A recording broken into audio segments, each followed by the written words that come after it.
Good morning, everyone. How are you? I am Tracy Stuckrath, the host of the Eating at a Meeting podcast, and welcome to the Eating at a Meeting live broadcast. I'm here every single Wednesday interviewing fascinating people in food and beverage. And this being Women's History Month, or as I call it, HERstory Month, I am highlighting, as I've done for the previous 2 years as well, 10 women that are doing really phenomenal, cool, interesting things in food and beverage. They're from, I think, 7 different states and 3 different countries. And we're just going to talk to them about what they're doing. And I'm really, really excited to introduce you to today to Jamie Gonzalez, who is also known as the Puta De La Fruta, which translated into English is the fruit whore or fruit bitch. And we're going to talk about that. But Jamie uses her passion and unique moniker to be a voice of strength and empowerment in the industry and her community. She has 15 years of experience in produce distribution and food manufacturing with an emphasis on operations and sales. She is building community through feeding programs such as the Big Fresh Market Box, which we're going to talk about today, the Big State Bodega program, and a series of traveling produce markets that partner with organizations such as the American Heart Association and Common Threads. So, and the one statistic that I put out there to promote this is that since 2020, so in 2 years, just 2 years, Jamie has partnered with more than 50 organizations during the middle of a pandemic or as a result of the pandemic to distribute 3 million pounds of produce, of food. So Jamie, welcome to the show. Thank you, Tracy. I'm excited to be here with you today. When I found out about you, because I posted it somewhere, and a friend of yours forwarded it to me, and I'm like, oh my gosh, she's amazing. So thank you for what you're doing in especially in COVID times of getting food to people in need. I tell people that I've spent a lot of years either working around food or even longer growing up around food families, and so I had a lot of food privilege. But it was COVID that was really able to ignite some of the work that I had done previously and use it as a catalyst to create some longer change that was already needed prior to COVID as well. And it really gave that work a voice. Well, and that's fantastic because, I mean, people need to know. I mean, you've been in or in the food business since you were like 10 and 14 or Yes. around it. And when you were around it is that what you wanted to be? No, work absolutely. in the food industry from that? I had no idea. I'm 45, and we grew up in that generation of where we were still told that, especially down in the southern part of Texas, and being Hispanic, doctor, lawyer, architect, those were the things that we were supposed to be. And so I had aspirations of being in the medical field for a number of years, actually. And when I was working in food, when I was younger and I was around it, there's this same narrative that we have today, where the idea of working in the food industry in some way is like a punishment, that somehow we didn't do enough or that we didn't study hard enough and that we were going to end up working in food. And, for not my parents' fault that was the narrative for them too, but it was, if you don't do well, you're going to fry French fries your whole life. And later I chose to sell potatoes on purpose. So, it changed for me over the years. And when I was 19, I actually got my first job working in a produce company. And it was with the same man that introduced me to certain things when I was 10 years old. And so it was at that point when I started to really realize it. It took a number of years after that to know that was my passion. Well, and that's interesting because I was chatting with some people yesterday as well, and actually, well, and their families were the same thing. They're both Black and they grew up in the South, and they're like, you're going to be a doctor, you're going to be a lawyer, you're the aspirations, and like food is a bad thing, right? I mean, I guess we look at it when we see fast food chains and things like that's what it relates to, but there's so much more to food. There really is. I mean, from the seed to the table, it takes a great number of people to not just get your food to your table, but to tables all over the country, school tables, hospital tables, entertainment tables, and all of those things in between it. But there are a number of jobs to be had in the food distribution industry that aren't just in a traditional kitchen. And we need to value those, because even like farmers, right? I mean, I think the value of farmers has progressed a lot in the last decade or two, but it's still not valued as much as it probably should be. That's correct. No, absolutely. And then when we look at the scale and the size of farms, we want to encourage people to farm, and we're losing farmers at a rate that's greater today than it's ever been, because we're not encouraging the small local farmer. And there are things to be changed in like the farm bill that would allow more independent farming and protection for those farmers, so that we shrink the size of big ag and use it in the ways that we need it, but also encourage sustainability at a local level by encouraging people to grow and being able to feed their community in a different way. Well, and how did COVID help you do that some? I'm assuming that it did. It allowed you to connect directly to some of the smaller farmers, because we all saw on the news farmers were throwing potatoes away and pouring out milk and things like that. Did COVID really help shine a light on that, or is it still, I mean, there's still change that has to be made? I think there's change that has to be made still. It also, it affects us geographically. A lot of the videos that you saw of people just plowing over fields and losing their potatoes, where the potato loss has been just catastrophic. And because there was so much less processing of potato. And that's what we don't realize, is that in that produce that we're pulling and using for our grocery stores or for our restaurants, there is a whole layer of produce that's being used in food manufacturing in this country. And we need that produce so that we do have the ability to feed on large scale. In Texas, and especially in the southern part of Texas, a lot of our farmland is leased out by large retailers already. And so that food had a place to go. Yeah. And so we have one of the greatest grocery store chains here in South Texas, and they are able to control a lot of that produce and keep our produce costs and a lot of our food costs much lower than other places are in the country. And so and it's kind of a double-edged sword. It's amazing to have that. But there is a lack of knowledge and understanding of the true cost of food sometimes. It did connect more local farmers, and it did get some of that food into the hands of the food bank or into our food boxes and into produce markets all over Texas. And so we saw a lot of that here. We didn't see as much devastation of crop loss as we did in other places. What did affect us, though, was like in Texas, it was COVID and then the freeze that following year. And so because of that, because of that, it's going to take years for us to see normal levels of things like Texas citrus be back to where they were pre-COVID, not just because of not having enough people to pick, but because of the devastating crop loss due to the weather. Because trees have to grow. Yeah. And they don't grow that. Exactly. No, they don't. No, they sure don't. So what ways are you had a stint in healthcare. You mentioned that as well. And then your passion for food. How did that bring you back to what you're doing now? So when I had my daughter in 2003, she kind of led me into this, I would say. I needed better health benefits at one point. And so I ended up in healthcare a few years later, actually, when I had my son. And it was interesting. My kids at the time, who were much younger then, they would go to my parents' house after school every day. And my father started working in the produce industry a year after I did. He just never left for a little while. And so I've had the benefit of being able to work very closely with my family over the years. And so my dad still worked in produce, and I would come pick up my children every day, and he would ask me questions, because we're salespeople, we're business people, him and I, and we speak the same sales language. And so I was always following along. The company that my father worked for is Big State Produce. He still works there. I still work there. And that company is owned by the Mendes family, who have been part of my life and part of my family basically since I was 8 years old. they taught me what Wow. produce was, right? And so I would go home every day and I would talk to my father about it.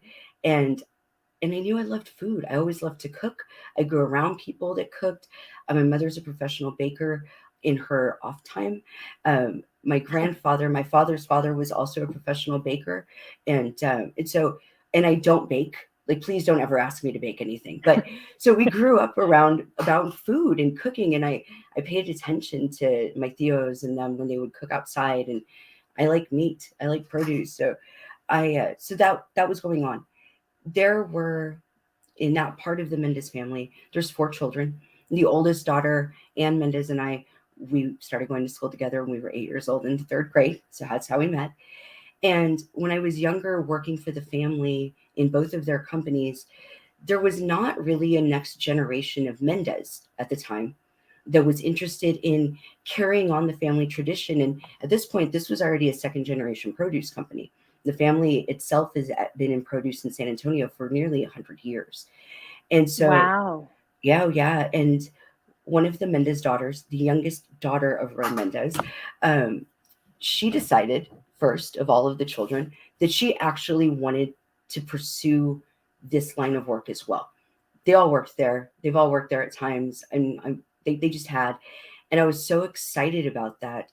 And I was in a place in healthcare where I was doing really great work. I was very successful. I traveled nationally as a Social Security representative for a 3rd-party organization that is in the healthcare, in hospitals.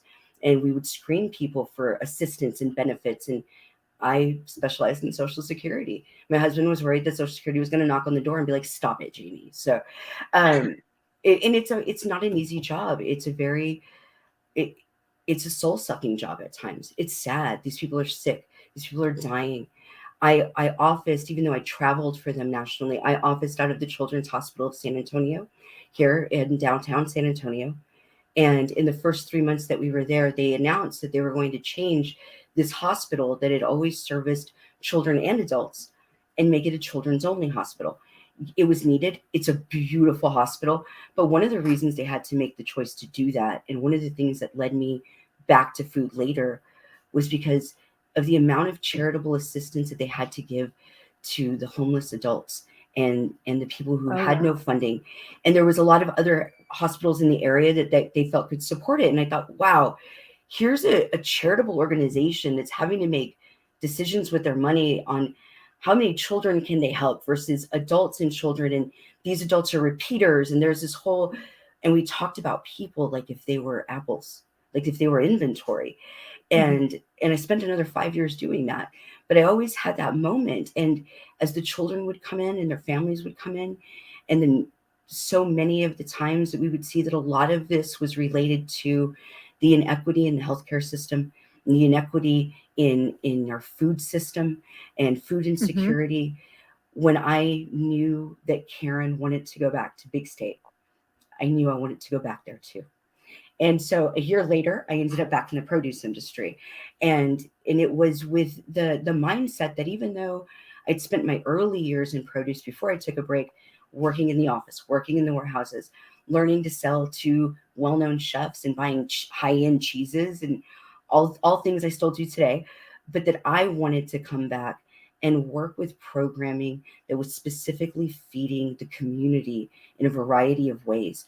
And one of those was to come back and support Big State in their sales of produce and milk to a company called Rico Services, who at that time had, and still does though, but had a significant amount of the summer nutritional feeding program here. And that is the free lunch program that everybody receives. And it's broken up in different organizations now. But when I was 14, my very first job was counting apples, oranges, and bananas and milks for Rico under the table.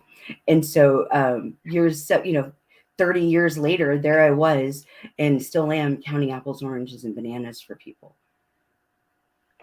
Well, and thank you for that from when you were 14 and now. It's so important, and we take for granted, and you said it a little bit earlier, of what we can put on our table, right? And what kind of food we can put on our table as well. Right. And I think designing programs that help get into the communities, and one of the your traveling produce market. There's one in Atlanta that I know that was partnering with MARTA, the train system in Metro Atlanta, to put some of the produce markets near those stations because some of those people can't get to where the farmers markets are. Right. And that's really oh, go ahead. I'm sorry, Tracy. That's the goal too, is to bring the food into places where normally maybe it's not there, but people are accessing it, or to bring it to people in ways that where they're not able to get to it at times because of our lifestyle, because of our jobs. Right, exactly.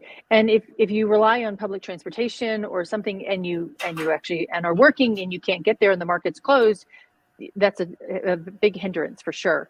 So you've got some fans here. Jessica from the American Heart Association says hello. And then Sabrina as well, Sabrina Scott. So thank you both for being here. So since you started the programs, and actually let's go back to your moniker, the Puta De La Fruta, the fruit whore, the fruit bitch. And before we got online, you were talking about, and I told you that my niece just loved the name, and she's 21 and she's just like, more power to you. So kudos to you from her. But you were telling me about how in your own family, who loves it and who doesn't love it. Absolutely. So my daughter, this started because I tried to make a point to my daughter and my son that I could basically call myself anything that I wanted as irreverently as I wanted to, and put a hashtag on it, and that people would start to listen to me differently and look at me differently, because that is the world that we live in now, and that I could leverage that to be taken more seriously. And when I say taken more seriously, as a woman in the food industry, like specifically as a woman in the food industry. I've done very well overall. I've been successful overall in a lot of the things that I've done in food, but I wasn't always understood. And I wasn't always, and women in this industry didn't always have the voice that we're growing into right now. I was the office girl for years. I'm Jamie Gonzalez. I live in San Antonio. I get called Jaime Gonzalez every day. So most people expect to see a man. They do. And sometimes I play into it. I'm like, no, I don't know that guy, but he's a jerk. And so, there was that whole element of it. And we have these words that we use down here and that we've used in different ways over the years. But I told them that I was going to call myself the Puta De La Fruta. And it changed the tone of the room every time I walked into a room after that. Every time I posted something on social media, you get this like, oh my gosh. And then they're just like, oh my gosh. I was at a benefit once, and a very well-known local chef was introducing me to his wife. And I introduced myself. My husband was with me. And he goes, they also know her as the Puta De La Fruta. And she spit her drink on him. And I was all, it's affectionate. Like, it's an affectionate thing. My father used to absolutely hate this. Jamie, why do you call yourself that? It's so terrible. And I blame my grandmother for helping raise me this way. But I told him, I was like, if it bothers people to a certain extent, then it takes some of the out of it, and I can use it forever, whatever I want. I'm not the generic girl. I'm not that produce lady, even though I'm the produce lady, and in this industry, there is a lot of that. And growing up in the industry and doing all the different jobs and making deliveries and working in the warehouse, but being the office girl, I wanted to carve my own identity for myself, and to do that and to let people know that there are strong women working in food, and we do a lot of vital jobs in connecting people with food. And the other part is that there's a very common preconception that women in sales are a certain way. And whether or not I'm that way, calling yourself that, it makes a lot of men stop sexually harassing you. It's almost intimidating. And I appreciate and enjoy that every moment that it happens. Yeah. Oh, yeah. Oh, wow. So I used to do it a lot of ways, and, I've gotten to work with a lot of chefs over the years. Some of them, they'll tell me, they're like, I cannot call you that. Good. I'm okay with that too. You don't have to call me that, but it's really it's probably been about 5 years or so that this has been going on and really grown. And there was a period of time that I did not feel like the Puta de la Fruta. And And then there was a time where I realized that I still was. So. Well, I'm glad that you realized that you still were, because it's an important role that you have. Mhm. So let's talk about you have two mantras. So that's your moniker, but you also have two mantras. Mhm. And I really want to touch in and get back into the women's in this industry as well. But your mantras are that everybody eats, which I say all the time, and cultivating community. So how do those two work together? And especially with what you're doing. So the everybody eats also comes from the fact that I'm a mom, right? And a Mhm. reader. But there's this very popular book called Everybody Poops. And Yes. and so, and everybody poops, right? Not if they don't Mhm. eat. And so before they can do that, they have to eat. Everybody eats. Everybody deserves to eat. We all deserve the same access to food. And before I really understood how to like have that conversation and use those words in the right way, I'll also tell you that everybody eats in the sense that I tend to have more job stability than most people in this country. Everybody eats. They never stop eating. They eat for a variety of reasons. They eat in a variety of ways.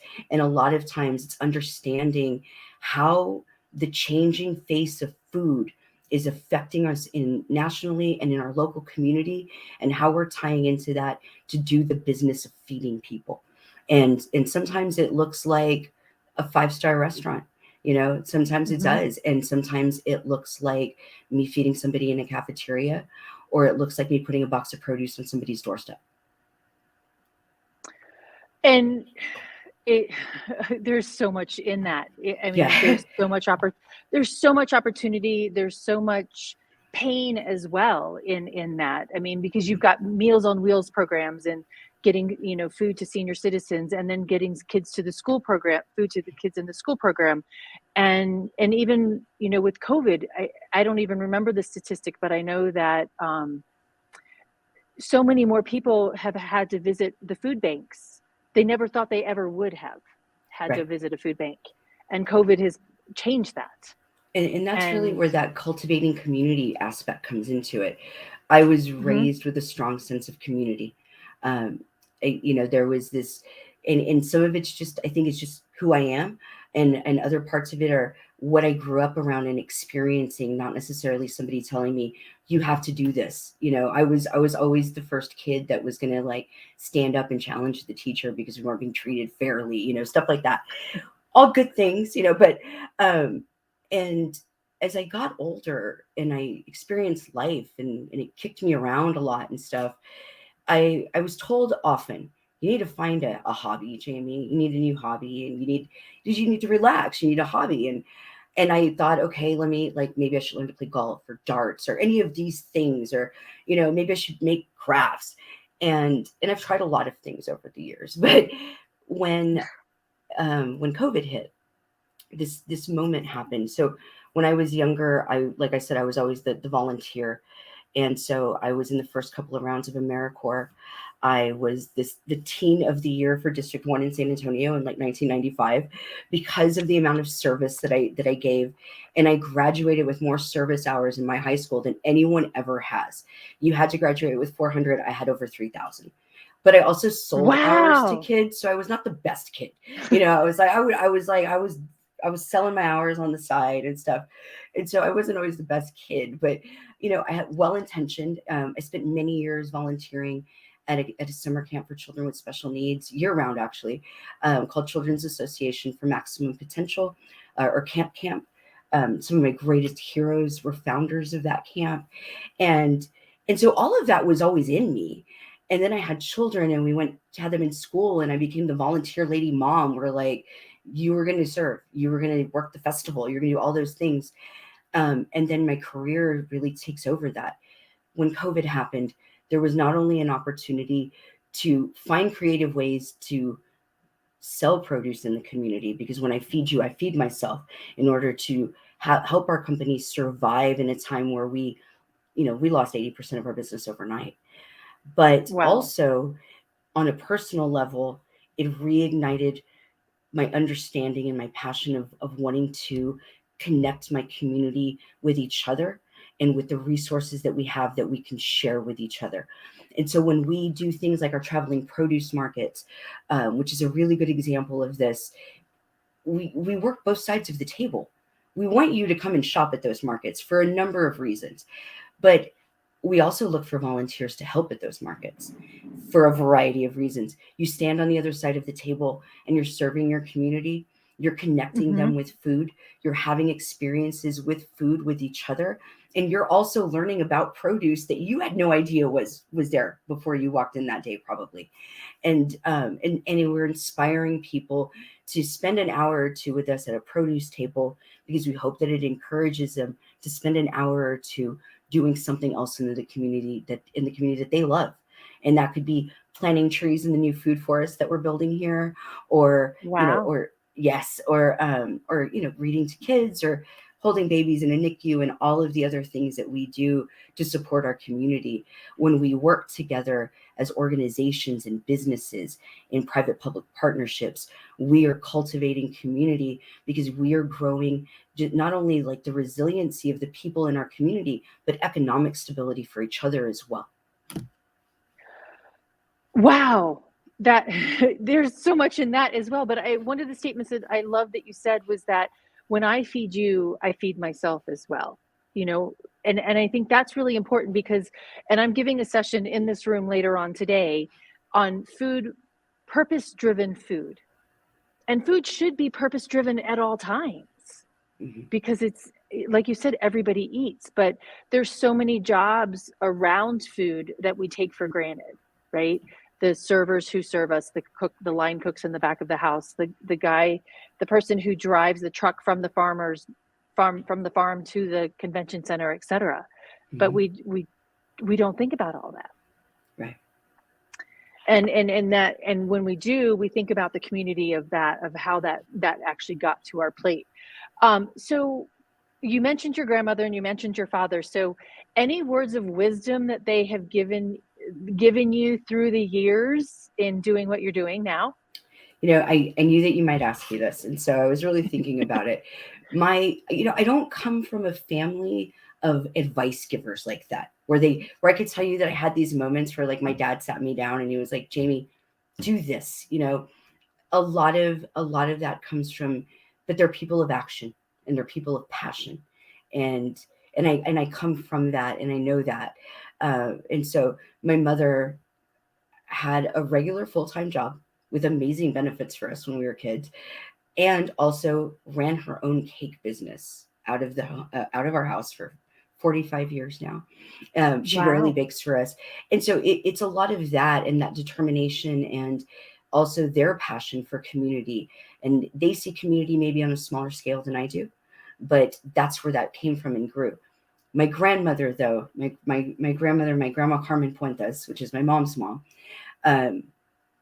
she gave me some sage wisdom over the years. We had a very special relationship, and she used to work as a bookkeeper for a furniture company here in San Antonio. She never drove. She was from a generation of women that never ever drove. None of her sisters ever drove either. Like, they would know. And I asked her once, I was like, what are you going to do if grandpa dies? And she goes, I'll learn to drive, mija. She was 80. Like, she was already 80 at that point. So she would have been fine. She went back to school, though, or she went to school and got a teaching degree at San Antonio College before I was born, just a few years before I was born. And she used to ride the bus there every night after work to go to bed. And so truly an inspiration. Also a very, like, not appropriate woman, and I loved her for that. And all the bad words I knew in English and Spanish, she taught me playing Scrabble when I was a kid with her. And she told me a few things over the years that always stuck with me. And the first one she told me, or the first set, it came later, and I had an understanding of it from her, but watching her over the years. But when her and my grandfather got older, my grandfather was a wonderful man, so please don't take the story the wrong way. But as they got older, they went to the same doctors. That was part of their life too. You go to the doctor when you get older all the time. And my grandmother told me, she goes, Mia, today when I went to the doctor, he asked me if your grandfather ever hit me. And she goes, I don't think he thought that, but they have to ask those kind of questions now. She's all, and it's so weird because, because of how I grew up. And she goes, and I told him, no, so my husband has never hit me. So because I followed the advice that my mother gave me, my great grandmother. Okay. So you always keep a cast iron skillet in your kitchen. Now, a lot of us would always keep a cast iron skillet in our kitchen because of the health benefits of using cast iron and the things we love about it. Right. My grandma also wanted me to know that if you had a cast iron skillet, you could hit that man upside the head and he would never hit you again. And she told me that. She was like, I don't know if you know this, Miha, but when your grandfather and I were younger, it was very fashionable to hit your wife sometimes. And she goes, and your grandfather never did that to me. Also, he would have never done that. Your grandfather never did that to me. But I know I always had a cast iron skillet in my house. She also told me to always hide money. And she did. She goes, you always hide money because the women in the home are the ones that keep it together when it really falls apart. When she passed away, we found over $15,000 hidden in her house. Not wealthy people. They lived in like a 700 square foot home. But my grandfather, we fixed the house up for my grandfather. And she books under things I knew to look because she always told me. And the other thing that she imparted on me from a very, very young age, and I'm going to curse on your show because she was an irreverent woman, fine. But I told her, she told me, she goes, Mia, not everybody's going to like you. And I was younger, and I remember being upset at the time because a group of girls didn't like me. And she goes, not everyone is going to like you. And you know what I say to that? And I go, what? She goes, fuck them. And that was my grandmother. That was my grandmother. That lady smoked in front of her kitchen window and cooked the best food. And if somebody didn't like her, fuck them. And so I've tried to do that over the years as well. I mean, it takes a decorum, to do that, but it is that, I'm like, you just have to keep trudging away. And I think she would be so proud of you because I think you are. I appreciate that. I like to think she's proud of me too. So have you had any dark times in your life that have actually helped fuel you even more? I mean, I'm sure that like your grandmother's passing would be something very, very sad, but anything else that has helped you really say, I'm going to get this done? Yeah. So you have to know, since we don't know each other very well yet, Tracy, that I've almost died probably like 5 times. And generally at my own hand. Like it's a thing. When I was in the 5th grade, the teachers had a meeting with my parents and they said that they should put me in a bubble. I was voted most likely to fall down in high school. And I still talk to the people who voted for me like that. Yes. Oh no, I'll make an entrance every single time. And I've been very sick at times and I've been injured at times, but in 2017, I started my own business. I left Big State for a while and I started my own produce company with some very great ideas for it. And it was called the Chop Shop. And about almost a year and a half in, I sustained a almost life-ending injury and I broke my neck. And I have a really cool story about how I broke my neck. I woke up one day in pain. I couldn't move. I was in what I thought the best shape of my life. I was carrying about 5,000 pounds on my back every day. I was working in my warehouse. I did all of those things. And we didn't know the extent of the injury until they did the surgery. But I remember I was laying there and this all happened in 6 weeks. I woke up one day in pain and 6 weeks later, I had to have emergency surgery. And in that time, I lost the use of my right arm and my right hand. I lost at that time almost all the use of my left leg. It was bad. And I told my husband and my business partner and best friend at the time, it's still my best friend, but my business partner at the time, I told them both, I was like, I think I'm dying. And they're like, Jamie, come on, like, don't be dramatic. I was like, no, I really do. I think I'm dying. And I was trying everything to get better. They were like, it's muscle tension. It's this, it's that. And I was going to like a sports therapy clinic. And they were like, look, you're not getting better. You got to get an MRI. And 48 hours later, I was in a neurosurgeon's office. And that man told me, he shows us the pictures and he's like, look, we have to do this.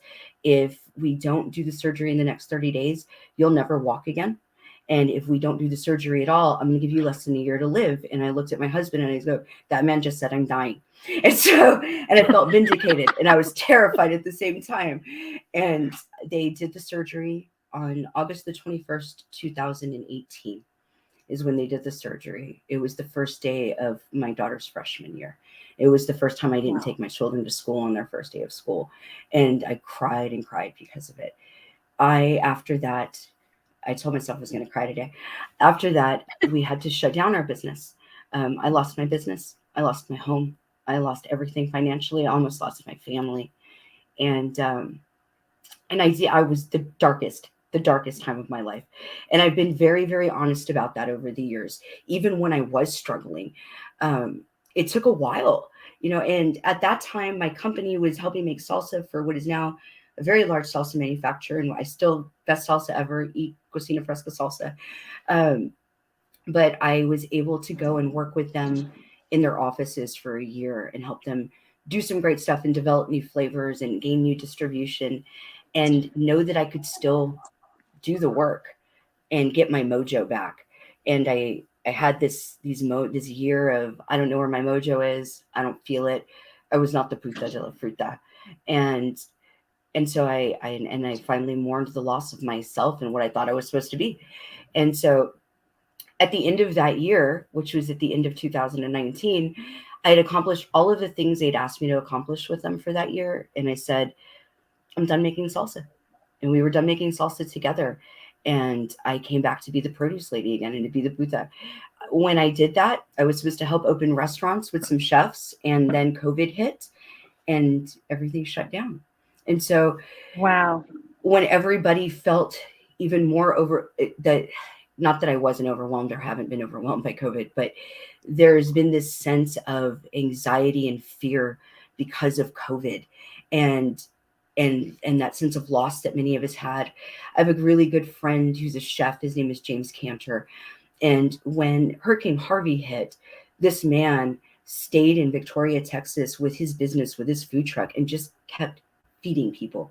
He just kept feeding them. He was like, that's all I know what to do right now. And stories have been told about him. I couldn't go. I had my shop open. I sent produce. Chefs went there. They did all of these things. And I'd known him indirectly for a number of years. But from those moments grew a very deep friendship with this man and a great working relationship with him. And when COVID hit, people expected him to know what to do. They were like, what is James Cantor going to do? How are you going to help everybody? What are you going to do? And he was like, Jamie, I don't know what to do, because it was different than a hurricane for him. Mm-hmm. And I had just spent over a year at that point trying to heal from what I went through. I was isolated. I was scared. I was cut off from everyone. Financially, I had been devastated. And so in that moment, I was like, we got this shit. It's going to be okay. Be scared for right now. Do those things. And that time, I started feeding people. And he was always an encourager of that. And it really taught me something about not just myself, but about how we perceive people and what they do in moments, and then what our expectations of our expectations are of them long term. And we put things on people, and then we put those things on ourselves, and we'll struggle in those moments. And everybody struggles. It's okay to struggle, but from those struggles, great things can be born. That's an amazing story. And it's, yeah, we do grow from them. And actually in a conversation last night, I'm like, from something that I did 12 years ago, and I didn't look at food and beverage from different perspectives. And they're like, but that's okay, because that's where you were now, where you were then, and now this is where you are, right? Yeah. And you learn from every single one of those things through the community that you have and the people that support you. Yeah. So I commend, that's really great. How do you want to be remembered in history? Oh, fondly, the occasional villain, probably.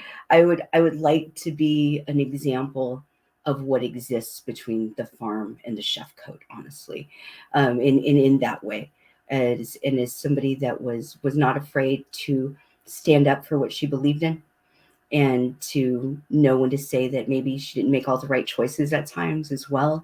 I want to be known for my honesty and for my passion for community and my love of my work. And I would like for people to think that I'm funny, because that's important to me for some reason. But those are, I think I want to be able to say that I was a strong woman with the other women that we believe are strong in history. I think that's something to be very proud of. Now, there was a story. I want to get back to this because we were talking about just before we came online, and I almost forgot to ask you. We were talking about the money melon, which you learned about when you were younger, but then you had, and I questioned it because I'm like, okay, melons, and it's something in the event industry that we use a lot on continental breakfast, on any kind of breakfast. But to me, I feel like it gets thrown away a lot as well. But then you had a story about broccoli you were going to tell me. Do. So when I was 10 years old, I was at a softball party. And Roy Mendez, who I call my second father, I call them my two dads, honestly. But Roy Mendez was my softball coach. He was also a lot of other things to me over the years, but he showed up at this party with this big bowl of cut up fruit, right? And there was these green chunks in it. And I was like, what is that? And he goes, Jamie, it's honeydew. It's the money melon. And this was about 1987 or so. And honeydew was becoming very popular back then. But I knew what he meant. And it was exactly like what you were saying. Like there was a lot of, it's expensive. It's hoity-toity. People think it looks cool. But they also tend to think that it's fairly flavorless. And it's the thing that gets left there all the time. It becomes one of the most wasteful pieces of produce on the table. Because if we didn't eat it and we threw it away, we wasted it, right? There was that many more people that could have eaten it, or we could have used for different reasons, or we could grow more of something else and less honeydew if we all said, hey, we mostly use this for garnish. And is that really sustainable? You know, the Honeydew Commission is going to hate me after saying that, but you know, it's the honeydew. I have dino melons right now, and dino melons are like the sweetest melon, and it's a cousin of the honeydew. It's a white flesh melon, and people look at it and they're like, it looks like a honeydew. I was like, I promise it has more flavor than that for you, you know? So, but later when I got older and I started to think about that, you know, that's that first moment for me as somebody who not just likes community, but also likes to sell and make money. I was just like, wait, it's the money melon? Like I've brokered $30,000 truckloads of tomatoes at this point, but money melon stuck with me longer than that. And so later when I started talking about food waste with people and how to be better consumers and how to get more out of what we're bringing into our home, and in that, you know, not just save money, but use our money more wisely when we buy our food and become more sustainable. Sustainability and food waste isn't always how are we throwing it away? Are we putting it in the right container? Are we composting? Are we doing all important things? But it also starts at, are we overbuying? Are we buying things that we're truly going to eat? Are we buying things that we think we're supposed to eat because somebody always told us to, or because that's what we just kind of understood? And we pass up things in stores that we don't know what to do with. We have a great set of grocery stores here in San Antonio, but I equate going to the grocery store and shopping in the produce department like going into like a Home Depot and really wanting to have a conversation about the variety of woods that are in there. You know, they're not really going to know. It's okay, but they don't. And so, and sometimes we don't expand our palate because of those things. And so, I have a lot of food privilege. I grew up with a lot of food privilege. There was a lot of food around us all the time. And, you know, there was the money melon was just coming to my house sometimes. And so I don't like broccoli. That's what I was telling you before we started, right? I'm not a big fan of broccoli. I'm just not. It's a texture. I'm just not. And some people are, and they think I'm crazy, but I would consistently buy broccoli. I would buy it fresh. I would buy it frozen. I would buy it always. And then I would consistently throw almost all of it away. Or I'd find that bag in the back of my freezer, because flash frozen broccoli is actually, you know, it's a smart way to do broccoli. But I find it in the back of my freezer in a ball of ice. And I'm like, I didn't eat the broccoli again. Like, we didn't eat the broccoli again. But I had asparagus around me a lot. And I had asparagus around me a lot at one point when my children were younger, so a few years ago, because of the way that food waste works in this country. Okay. So when we roll a truck up to the back of a grocery store, whether it's a Walmart or a Kroger or an HEB, not all of that food is accepted at the dock. And it's not accepted for a variety of reasons. And it can be rejected because it was like the PLU isn't on there, or the sizing was missized, or any number of reasons. And historically, that food would have rolled away and gone into a dump, and nobody would have ever touched it. Wow. Over the last 10 years, there's been a growth of this other concept where those trucks will roll over to a company very similar to Big State Produce, and we will rework that produce. Okay. So this is an Okay. amazing example. Asparagus gets stacked into a truck, and while it's riding all across the country to get to HEB, Right. 2 of the pallets tip over. Right. And they're like wonky in the truck, and it's going to take a lot of work to get it out. And the grocer that's receiving this says, I'm not going to take that way. I'm not going to do that. We're not paying for that. Get it out of here. Okay. But maybe you should send it somewhere to get it reworked. And they send it to somebody like us. So instead of it getting thrown away because somebody doesn't know how to wrap a pallet the right way, possibly, it would come to us. We would offload it, restack, repalletize, get a new count, take that product back to an HEB, and they'll receive it, and they will now sell you the asparagus that needs to look #1 quality all the time because of marketing, which is a totally different conversation. And what was Right. left over of it stays with a company like mine, where we sell it in the open market to restaurants and caterers, or I put it in produce boxes or at produce markets, and we're using it. And that allows us to extend the number of ways that we use it. Right now, it's that Right. piece isn't just going into the restaurant, and it's also going into this other part of the consumer, not because it's left over and we don't want it, but because it's more sustainable and we're throwing less away because we're creating accessibility for people. Right. And so because of this, I had a lot of broken asparagus, and I started bringing it home, and I realized that I liked asparagus, and that I didn't just have to cook it the way that everybody says to cook it, which isn't the best way, and that I could chop pieces of it and eat it raw, like on a platter with ranch, and my kids would eat it. And now I'm less afraid to spend maybe 50 cents more on a pound of asparagus at the store than I am broccoli, because I ate the asparagus and I threw away the broccoli. So the broccoli didn't save me money. It cost me more money, and I created Wow. more waste, and that food wasn't available as somebody else. And so that all comes from having that I moment with Honeydew. love that story. Yeah. Wow. That is just such a full circle story, on why we don't like foods and what happens to that food, because we all have food that goes bad in our refrigerators, right? Mm-hmm. And even potatoes that get the little things on them because we haven't used them fast enough. Right. And I don't even know what those things are called, but I love that. So thank you for sharing that, and thank you for sharing the back of the house of the grocery store too, because I Mm-hmm. think we take that for granted. And in my session today, I'm going to talk about how 30 to 40% of our food is wasted. Mm-hmm. And meeting planners in the U.S., and this is pre-COVID, spent about $54 billion a year on food and beverage. And if 40%, that's $20 billion of food that's yeah. gone to waste. And probably more than half of that is already put out, and they can't do anything. They can't repackage it to send it back out. Right. Yeah. Right. And then when we talk about the amount of food that's left on the farms, it's a significant amount. Those are changes to the farm bill as well. Like if an apple hits the ground, we're not supposed to sell it. But when we look at, I find the concept of ugly produce very interesting.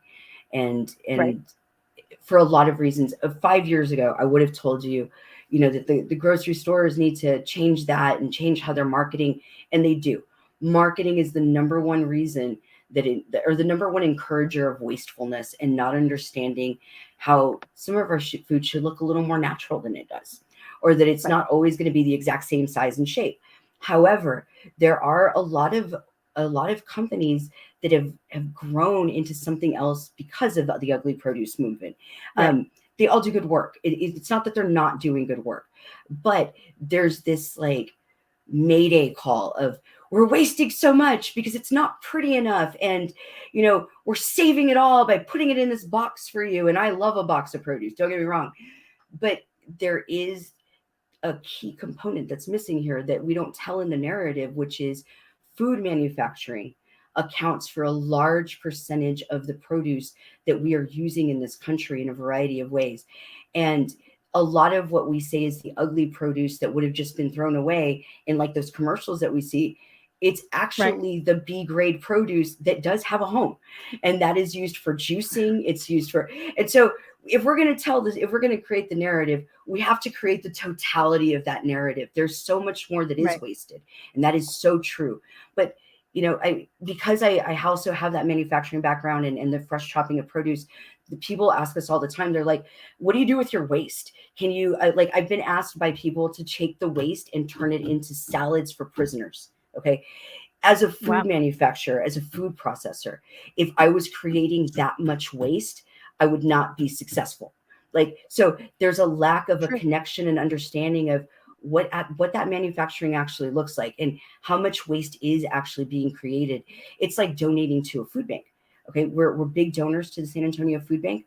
We're also they're also one of our number one customers. We sell a lot of produce to them for a variety of reasons as well. But when we look at the amount of food that we're donating to them, right? And I used to be on their development board for a couple of years, and we had this one. Amazon was just coming into town, and they were just starting to sell fresh foods here. They had not acquired Whole Foods yet, and they were sending a lot of food to the food bank, and everybody was very excited. And I give it 2 years. I'm going to give it 2 years, and it's going to dial down at least a little bit. Because if we are sending that much food out of our warehouses into the food bank, that means we're not being good buyers. And that's indicative of being wasteful of food, right? I'm also losing money then. It's great to give. I want to give to you. But if I'm having to give you like truckloads a week and stuff like that, I'm probably internally, our business is not strong and it's failing. And so even though we should give and we want to give, we have to manage the amount that we need to give by being smart buyers. And that goes into our homes too, right? If we are buying too much, like we'll go to farmers markets. Farmers markets are a big thing. And inherently you go to the farmers market, you want to buy everything. And then you go home and you throw all of it away because it sat on your counter, partly because you didn't know where to put it when you got it home. That type of produce that comes from farms like that are smaller farms, they may not have had the benefit of the field heat being taken out of them. You as a consumer don't know that probably, or understand what that does to the longevity of your produce. And so that's part of it. But then also we sometimes as a society promote the overconsumption and buying of food, like in food distributions and those types of things, where that mentality is like, we need enough, like we need more. I don't encourage people to buy like 30 or 40 pounds of produce from me at any given time. You don't need that much produce in your house. Like there's no way, unless you're a vegan, like there's no way. And so like, even with the produce boxes, I want you to buy it once or twice a month. At the farmer's market, at my produce market, the average person is spending about $10 to $15. They're getting about 12 to 15 pounds of produce. That is normal. That is a sustainable amount. That's supposed to encourage people not to feel the need to hoard, but also how to use their produce better. Let's get you out there and rotating it out more when we can. There's so many layers to why that's a better practice for us, not just in our businesses, but in our homes as well. Wow. I mean, now because I overbuy at the farmer's market for sure. And definitely. So but it also, everything that you said can completely apply to meeting planners and the need to make sure that our chafing dishes are full and over ordering. And even because even our catering partners always make 3% over what we order. Right. So you need to take that into consideration, but it's also knowing your numbers and knowing the food history and asking people, are you coming to this food function? Or maybe, hey, you're in town and I'm going to go see Jamie instead of going to the opening reception, right? Figuring those things out are really, really important so that we aren't overbuyers. When I've worked when I work with event planners and caterers and chefs that do these types of events, and even as I've worked more and more with like large food service companies, because I've been doing this with them for a very long time, that understanding of what does a portion look like, how much does that weigh?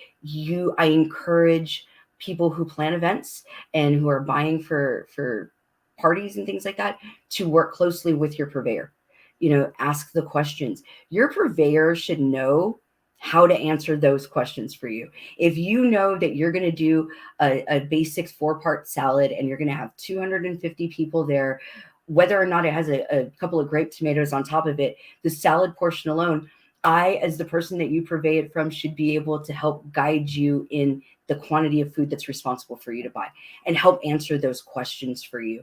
And when we bid on contracts, like when we're bidding on parties, if you have purveyors that you work with all the time, reach out to them in your bid process. It's something that I look at also when we feed people, like on like a Meals on Wheels type feeding, or when we have our pre-K contracts here in San Antonio, or like senior feeding programs, feeding in the jails and doing conventions and stuff.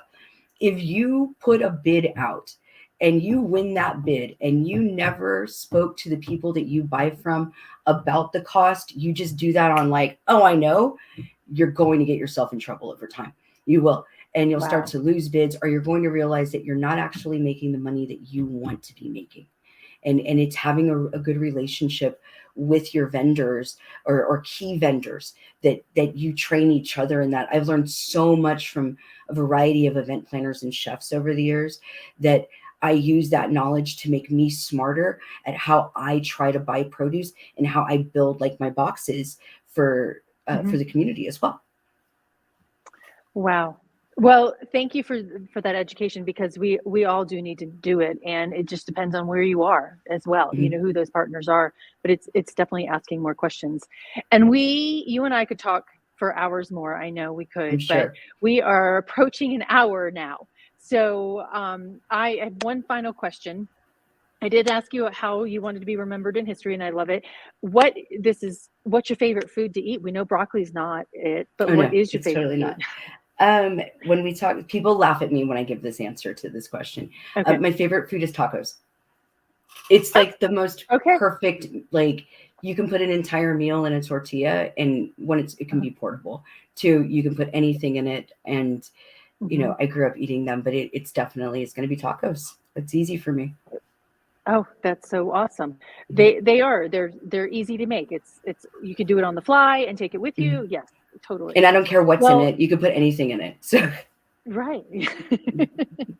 Well, Jamie, thank you so much for making a mark in the food world and in the communities that you support with the food that you provide them. So, and actually the action that you provide to creating those community relationships. We really appreciate it. Thanks for having me, Tracy. I appreciate this a lot. You're welcome. And everybody, thank you for tuning in and listening. I will post actually all of Jamie's contact information on how to get a hold of her if you want to reach out to her in San Antonio. And definitely tune in next week. We actually have 9 other women that are going to interview this month.